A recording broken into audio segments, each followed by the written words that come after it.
Hello and welcome to the Edgewood 4G podcast. My name is Kyle Parks and I'm the discipleship pastor here at Edgewood. And here we gather, grow, give, and go with the gospel to our neighbors and the nations. Today I'm happy to have Suk and Denise with us. We just got back from a very exciting, really incredible trip to the Carolinas to do disaster relief work after Hurricane Helene came through there. And this trip came together very quickly. There was a lot of things that fell into place, and our people just gave tremendously in incredible ways. And so we want to talk about that trip today with you as we just returned this past weekend. But first off, let's just share a little bit about yourself, guys, and then maybe how long you've been at Edgewood. So Denise, you want to go ahead? I'm Denise Browning, and I've been at Edgewood since the summer of 2011. We have 16-year-old twins, and they were with us on the trip, along with my husband, and then plus 16 other people. Awesome. Yes, my name is Suk Konkusen. I've been at Edgewood for a little bit over 3.5 years. Okay. So, yeah. Awesome. Well, thanks for coming on, guys. And so glad you all were a part of the team. And so just a little background on this trip and the team itself and what we did. So I'm from the upstate of South Carolina, so about 20 minutes from the North Carolina border.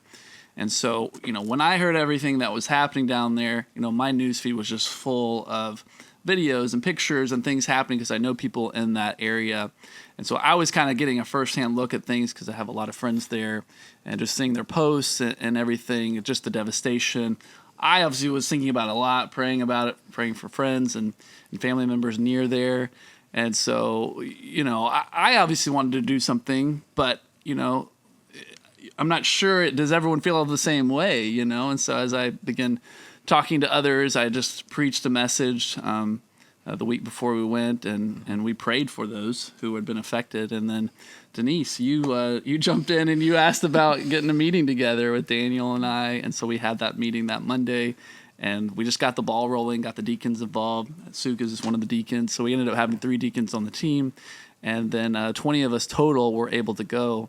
And we asked our people to give. So instead of bringing supplies and goods, that kind of thing, we asked people to give cash donations, checks, whatever, online giving.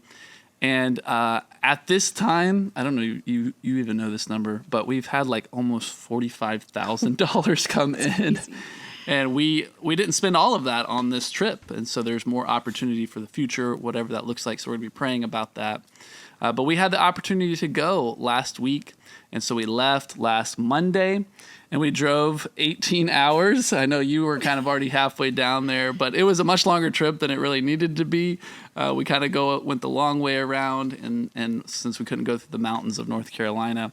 So we got in late Monday night, but then we hit the ground running Tuesday morning and then worked Tuesday, Wednesday, Thursday, and then drove back Friday, and it was almost as long.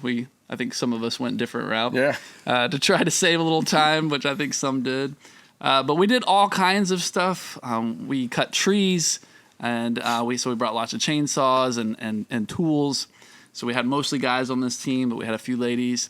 And so we cut trees, we moved brush, we just helped people whatever their immediate needs were. And then we had some of the ladies help a lot with the donations, going and buying donations from the cash donations that were given. And then we were able to bless a couple different ministries, Operation Hope, Carolina Pregnancy Center, and then Bat Cave Baptist Church. And that was just a cool story how that all transpired. So we had an incredible trip. God was working, moving the whole time. There was a little bit of opposition and things going down. Some people broke down, but we were able to get everybody back on the road and get there in a timely manner. So it was just amazing to see how God worked and moved through all the details. And just the hospitality shown us by different churches down there was incredible. But we'll talk about more of that as we go along, but want to hear from you all a little bit. So tell us a little bit about your role, what you did, and just how did God use your skills as part of the team, Denise? You go ahead. So I was one of 3 women who served. I served with my daughter, Tori Browning, and my good friend, Emma Janisek. And my role was truly to serve. And I think if you're honest about going on a mission trip, that's your full purpose and being able to just be open to whatever need. But for Tori, Emma, and I think the big thing that we saw was our guys were working so hard, and by the time they would get home home being Lyman First Baptist, that they were so tired and like hungry, just wanted to shower. So we would try to, get out of the way so the guys had the full space to get cleaned up and get clean, have plenty of room to just kind of get ready for dinner. In the meantime, Tori, Emma, and I would kind of get ready for food, and Morgan had organized. Morgan is from Mills. She lives in that area. Yeah, in so Spartanburg. she was kind of like our partner on the ground there, and she did this amazing thing of putting together a meal train. So we were having most of our meals brought to the church, whether it was breakfast or dinner. So the three of us were trying to get like all the dishes ready to go, tables cleaned off, ready for food to come in, and then afterwards trying to get everything cleaned up, put away, dishes done.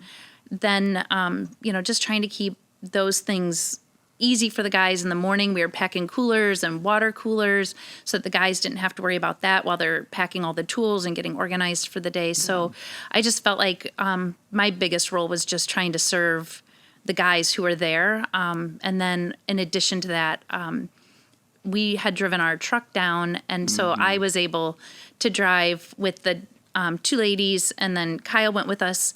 And then on that Wednesday, Jacob went with us to Bat Cave. So I was able to drive and go pick up supplies for Operation Hope's food pantry. We loaded the truck down with donations for the Operation Hope that we had brought down. We were able to then fill the truck to the brim for the Carolina Pregnancy Center, to the point we were like, are we going to have to take the top off and have to like cinch things down? I mean, it was just amazing. We kind of had a budget for each organization we were serving, and then going in there and serving alongside of them to kind of help with having nothing open for a week because of lack of power, whatever, and getting them ready to serve the people they serve regularly. Yeah, so it was great to have Denise on the team, just helping coordinate stuff and purchasing things, driving the truck, and just doing math in your head too, as we're purchasing items and making sure we have what we need, but also budgeting some of that stuff out. I think that was just wonderful.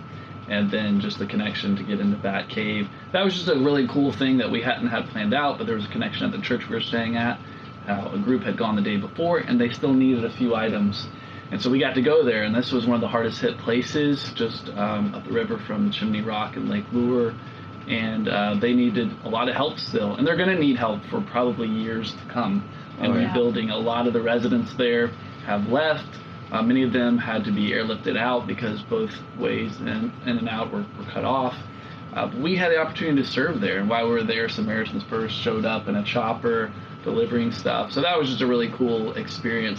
But just to see the roads, the devastation, and all that was definitely eye-opening and mind-boggling, to think how a hurricane somehow was still going up in the mountains of North Carolina. It was just wild to see that.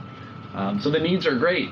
But I'm just grateful God allowed us to go and to help and be the hands and feet of Jesus. Yeah. So share with us a little bit about your role and what you did, and just how you contributed as a part of the team. Yeah. So I had previous experience. In my younger days, I did do some tree trimming, and so this was kind of up my alley, and so knowing how to work a chainsaw and what to do in different situations, I thought that would be a useful skill that for the team. And on top of that, I was talking to a friend of mine, and another deacon. He's like, "Hey, I was just been looking at YouTube and how to operate chainsaw." I'm like, "Oh no, I really have to go now." So you're like, my gifts are needed. Yeah. So, but while we're there, I mean, we did everything. Not only just chopping up, limbs and cutting up logs, but, did whatever was needed as far as hauling brushes or, and getting people drinks and things like that. So, as a team, we really worked well, together as a team. It's one of the best team that I work with on mission trips like this and stuff. And isn't that incredible? We put this team together in 4 days. In 4 days. And to think, like, the camaraderie was just incredible, and the circumstances and getting everyone down there safely, and everyone getting home basically injury free. Right. Almost. Everyone's fine though. Yeah. Even with that short amount of time, you had to turn away people. Oh, because we had so many that wanted to take part. I know there were a few people disappointed that they couldn't go, but I had 5, 6, 7, 8 people that I said, we have too many people. Right. And we had to turn some people away, hoping maybe that there are opportunities in the future. Yeah. But as we were planning all of this, that's when things transpired down there with some of my contacts. And they're like, hey, we're going to get all your meals taken care of. Here's a church for you to stay at and sleep at.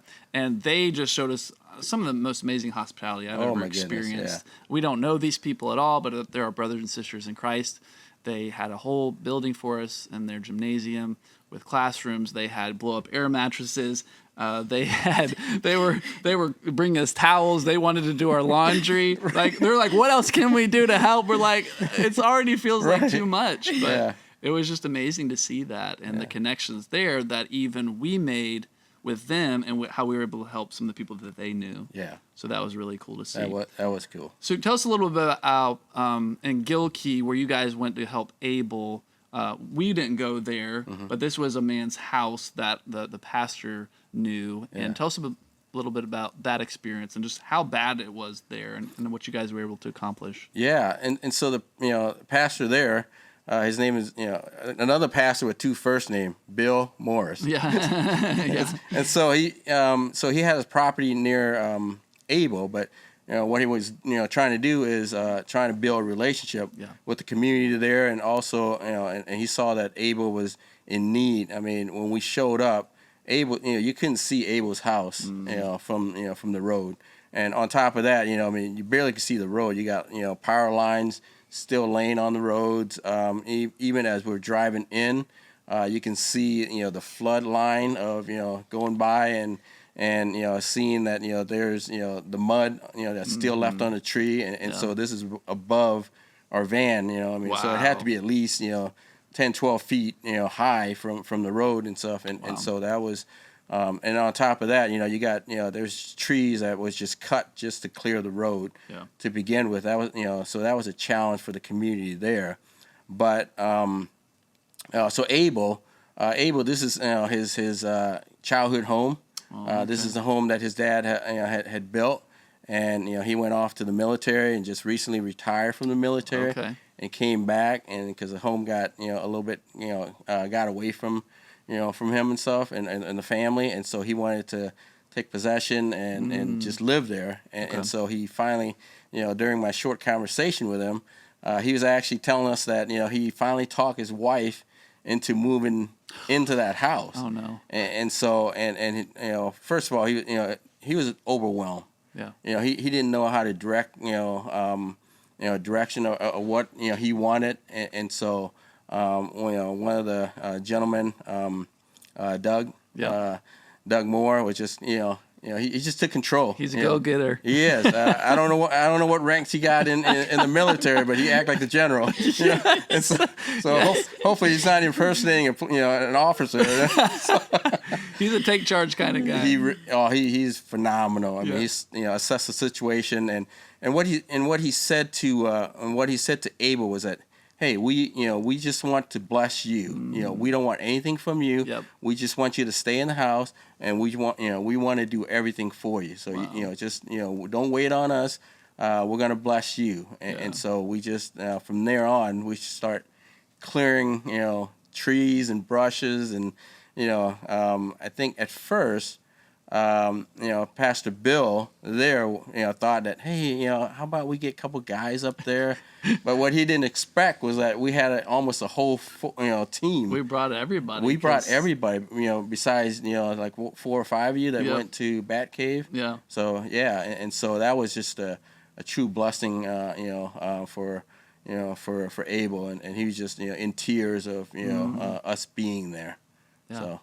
Yeah, I'm so glad you guys went up there. Yeah. And Pastor Bill was just maybe a few guys, but I saw the pictures and I was like, I think we should bring everybody. And I think everyone was needed. And they ended up going some of the guys stayed until Friday, and a few guys went back up there to finish the job. Right. And so I just love just the heart of all the guys that went, and some of them being willing to stay longer. So that was just really cool. Yeah. So here's a follow-up question, for you two. What did you see God do, and how did you see Him work? Just with everything we're doing as a whole, what were some of those ways you saw God at work? I just felt like it was like this small glimpse of what heaven's going to look like. From the moment we started talking about this, your connections in South Carolina were just like open arms, like, how do we help you? We want to be part of this. We arrive, and the hospitality at the Baptist church was top notch, we've put up all these beds for you. We've put towels out for you. We're going to do your laundry. And the first day there was no laundry, and they were so sad. Yeah, and I was like, sorry. Yeah. And then, we had Patrice, who's out there dragging branches alongside everybody else, along with trying to get the food pantry open. You just felt like you knew these people all of your life. And it's kind of that glimpse that you hear, when we go to heaven, you're going to know everybody. And I felt like when we got there, we knew everybody already. And I just felt this like incredible peace. So not only was our team gelling, but our extra team that was there all gelled. And it was just such an incredible experience. And, if I could plagiarize Pastor Brian, like, if this is what heaven's like, I'm all in, that was just that whole feeling of like, this is what it feels like to know that God is completely in control and we've all submitted to Him. Yeah, I totally agree. And the way that things fell in place in just a short amount of time, it just gives you that confirmation that this is where we're supposed to be. Yeah. God did open these doors. Our people gave like crazy, and we were sent out, and I believe we accomplished what we were sent to do. Yeah. Is there more work to be done? Absolutely. Oh, yeah. But I believe God sent us there for that week, and we were able to bless many people. But also at the same time, just grow our faith, and just seeing how God works in different places. Yeah. What about you, Sue? Yeah, I mean, the way God works is it's just even before we took off, assembling the team and just the finances coming in, people giving, people gave, chainsaw, people gave, money for the trip. But then, I see God at work, because, even on the way down there, the enemy was trying to, stall or travel and trip and stuff. I mean, I think we had almost every vehicle had some issues. At some point, yeah. We got flat tire. You throw the Rourkes in there, their vehicle broke down. Right, they broke when they went down the day before. Sam got his tire, flat tire. Doug's got some oil. Just, that, eventually would have locked up his rear end on his truck, and who knows what could have happened. And, right. And so, that was right before they got into the mountains of West Virginia. And and the thing is that, I see a guy at work that there was, real close by where they broke down. There was a guy working on a mechanic working on a tractor trailer, and was able to identify what the issue was and recommend where he needed to go. Yeah. And then, when they got there, they got in right away. Within an hour, they were back on the road. That's just that never happened. That never happened exactly. At a dealership. Right. You're talking days. Yeah. And so, and then while we're there, I see, again, just the devastation, but then just, people, that we waited on, that we, serve, and, that we bless, through removal of trees. And so, and how appreciative they were. And even, even in the first house that we went to, just the way all the trees, from the back of our house was leaning, was falling in one direction. Right. But then the tree, the massive tree that we clear, if it had fallen on, the same direction, would have crushed that, would have crushed the garage. Yep. I don't know if it's her niece or somebody that actually was living. Wow. On top of that garage, okay. And who knows, what kind of health, situation that could have caused. Yeah. And so it's just, so it's just amazing how, in the midst of, the devastation that, God's hand was, was in the, on all that, and the way the tree was falling and stuff. Yeah. Yeah. The little things, the big things. Yeah. I think God's hand was all over it. Yeah. Was there a certain highlight that you might have from the trip, Denise? God really put it on my heart. Like, we have to get supplies there. Yeah. We need to get there. We need to help these people. And kind of as things were unfolding, we just realized that just taking in whatever supplies we needed wasn't the answer, because the needs were changing even while we were there. Yeah. The needs were Yes, changing, right. and Absolutely. power was coming back on. Gas stations were opening. Right. We went to that grocery store the first day, and there was very little milk. There was no cheese, no bread, no eggs. All of those things were gone already. And so just being able to see all of those needs being unfolded in front of us, and then to meet Amy, who had gone into Batcave that day, and to hear about her experience, to see how she was able to serve, and then being able to connect with Pastor Nathan there, to say, guys, I have everything I need. I just need 6 more shelves. I need some commander totes, and we need boots. Lots we and need lots of boots. boots. And it was like, well, we can do this, but if we were loading a truck, we would not have brought 6 shelves, 6 commander totes, Right. and 31 pairs of boots. Like, Right. that was not the thing we would have done. right. And so to be able to go in with the donations of everybody and to give exactly what they were looking for right when they needed it. Yeah. When we went to the food pantry, we took her shopping list and was able to fill those needs to the best of our ability. Yeah. I just felt like that was just so amazing that we were able to do, because of the generosity of our church, we were able to do even more than just taking a truckload of stuff down. Yeah, very good. What about you, Sue? Do you have a Yeah. highlight from the trip? What day, Yeah. right, I mean, exactly. that's the thing. Is like what day. I mean, it's just. I mean, it's just from day one to the last day that that we're there. It's just the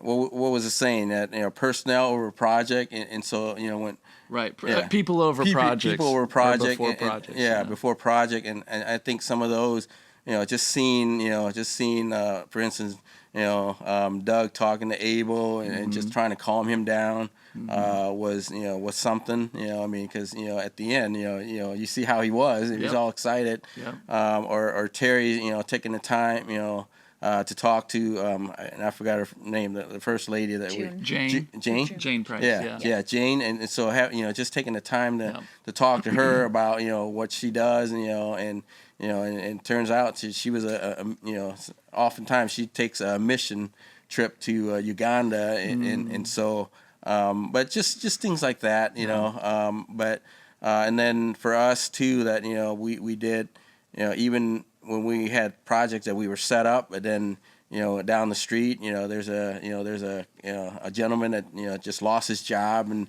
he's out there with his mom, 78-year-old mom, and Yes. 83-year-old aunt, and they were just sweating, Yep. Just trying to clear some brushes, and we were able to do that, and and so be able to help them was really a highlight, and I wish we could have had done more Yep. for them, but the time the time that we did it, they were very appreciative, Yes. and so and so those are just some of the highlights for me. Yeah.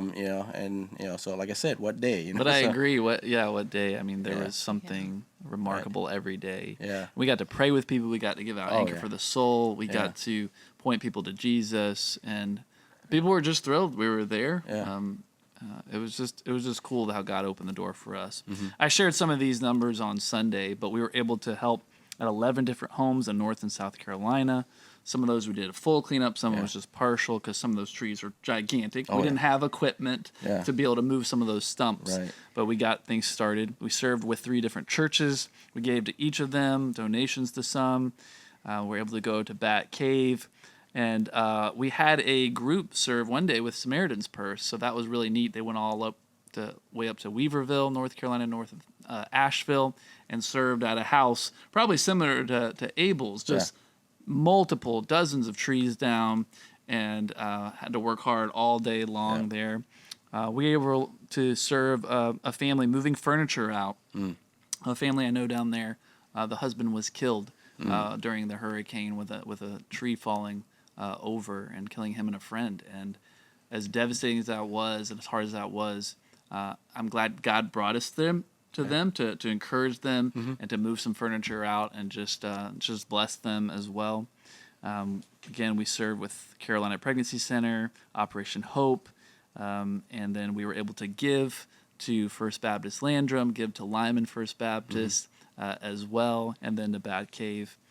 And man, it was amazing. Oh yes, and the insulin. The insulin. Someone who doesn't even go to Edgewood heard we were going and donated like thousands of dollars worth of insulin, put it in a cooler, and said, "Can you guys somehow get this up to North Carolina?" And we're just like, I don't know, but we'll bring it and see what happens. Yeah. But we ended up giving to somebody in healthcare, and then who got it to a physician who's going to get it to people in need. And so that was just cool. And hopefully God will use that in the life of somebody there. All right, a couple more questions. What did God teach you guys as part of this trip and being on this team? So I really feel that when the Holy Spirit nudges you and you respond, that beyond comprehension, things were taken care of. I mean, to an overwhelming amount of being taken care of. And, you know, it was, here we are looking at logistics and how do you make all of this happen in 4 days, get us there. And God's like, no, I'm sending you. And these are the projects, these are, and it just all fell into place. And it's like when the Holy Spirit nudges you and you obey, even though it seemed like it was going to be really hard, I felt like the work was hard. You guys were working your tails off, but it was definitely just that whole God nudge and obeying. Yeah. That's so good. And I'm glad you said that because, you know, as a leader of the team, I'm thinking about logistics and things getting down there and meals and housing and all that. And so I'm start getting a little anxious because it's like we're used to planning a trip in months, not days. And so I'm just kind of thinking through stuff, calling people and just working through those contacts. And it's just once we get there, it's just like everything's taken care of. It's like I really could just lead and be with the team and not have to worry about the logistics as much because the food was taken care of, the housing was taken care of, and everybody just jumped in and did whatever they needed to do. So that was just wonderful. Yeah. What about you, Suk? What do you think God was teaching you on the trip?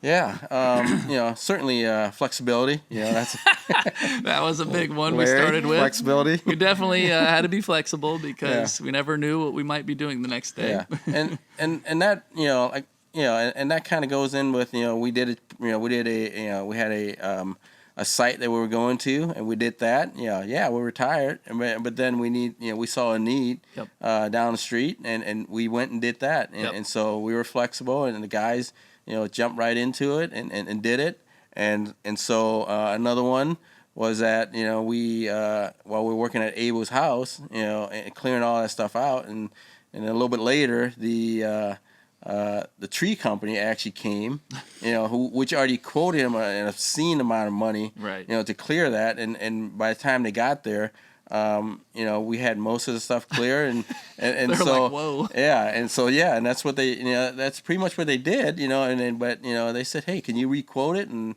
they wouldn't even touch it, because that, we had probably cut into their, profit. But that took a little longer. To which we had to stay later, which we gladly did, and then even go back the next day to clear out the rest of that, and so those things are the flexibility. We're not on just a tight schedule, but whatever God allowed us to have, the daylight that we were given, we use that, and I thought that was. I thought that was neat, that, we were able to do that, to do extra, above what we had planned to begin with. And so, but yeah, so. Oh, so good. I love that. So, as a result of this trip, what do you two think? Do you think God could be opening door for future disaster relief ministry that Edgewood could be a part of? And perhaps we get a plan together and get a team together. What do you think? Do you think God might be opening a door here? And what could that look like? What do y'all think? I really feel like Edgewood is like living on mission, like our people live on mission, whether they're sending, going, all of those things. So I feel like this is just one more thing. We have some really hardworking men in our church that I feel like their souls just were so satisfied that they were even willing to stay a whole nother day right. after, everybody was leaving. They're like, no, we're going back and we're going to do more work. So I just think because of their hearts, Yeah. I feel like, there was already a secret meeting without Kyle about this. Oh, wow. Okay. Surprise. We all just kind of started just having this discussion, and what started as 3 ended up being, I think, almost everybody.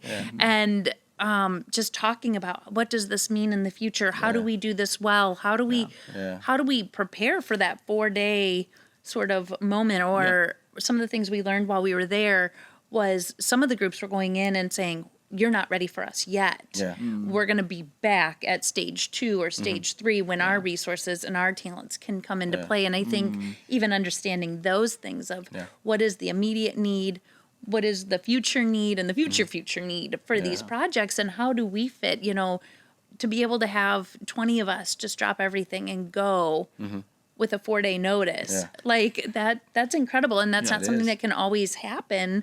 But I think when we are prepared to say, how does our time and talent and resources play into this? And I think that even goes to like when we have Duratio here, how do we better serve absolutely. our Our own neighbors community. here? And I think that opened up a lot of eyes of these guys with chainsaws are like, well, during a Duratio, that's a need we could be helping with, getting Absolutely. trees to the road or taking meals for us that like to cook and prepare food and just trying to bring the hope and love of Jesus to people. Love it. Absolutely. I would think so. I hope so. And I think that our people responded well. They did. And so I think people are always looking for opportunities to serve, and this lady right here and her family living on mission. Absolutely. And so those are examples that that we have, and so I hope so, and I think we learned some things. What to do, what not to do, better, to be better equipped. And so I think we learned some of those things. And so, so who knows what's going to come up. And so I certainly hope so. Yeah. If some of the team members that went this time couldn't go, I know there's going to be people who step up. Like we said, you turn down a lot of people, and people just want to serve. They do. And so that's yeah. I think when thing. something like this happens, that you're hearing about on a national level, especially, people want to help. Yeah. Some can go, some can give. Yeah. But they want to do something, and we created an opportunity for people to be able to give, and for people to be able to go, and God opened that door. And I think when we can do that as the church, as the body of Christ, we should. We can and should do that. And, there's details that got to be figured out. There's logistics and all that good stuff. Yeah. There's meetings that have to be had, right? But all of that, is needed to do a trip and do it well. But I think we also just saw God working and opening doors that we weren't prepared for. No. We didn't know. Yeah. We couldn't plan everything out in advance, and I think sometimes that's a good thing because it allows us to just rely on God and His Spirit to lead us and guide us. And so I was just thrilled with the trip. I thought it was incredible. Yeah. Again, one of the most remarkable trips, incredible trips, I think, and it was put together quickly, and I think God was working, moving the whole time. Absolutely. Any final thoughts from you two? Anything else you want to share? Just want to make sure if there's anything left. I just think that, as we are going into these things, I think the big thing was we had a lot of prayers going in front of us. Yeah, absolutely. Every morning we were doing, some prayer and some time with God every morning. And I feel like that really changes that dynamic. So everybody gels together. We keep God at the full focus. And I think that changes our hearts. And I think that's just the biggest thing for us to remember, whether it's relief or mission to, Belize or El Monte or wherever, Camp Forest Springs, wherever we're going, having that prayer, whether it's us praying for our team or those in our church praying. I just feel like that was so impactful. I totally agree. Again, some are goers, some are senders, and we have all those, this past week, past couple weeks, and and just to confirm that, the church that Kyle, was there when when he lived in the East Coast, had the same slogan as we did: gather, go, give, and go. Yeah, and so that was really neat. That was cool. That was cool. Was very neat. And so there's those confirmations. There is that confirmation. Yeah. So, but yeah, Very good. All right. Well, thanks you two so much. Thanks for tuning in. Also, for those listening or viewing today on the Edgewood 4G podcast, please share this. You can let others know about it. Want to get the word out to more people and see what God is doing here at Edgewood, whether it's here locally or globally, and everything in between. But thanks so much for joining us today, and hope to see you next time.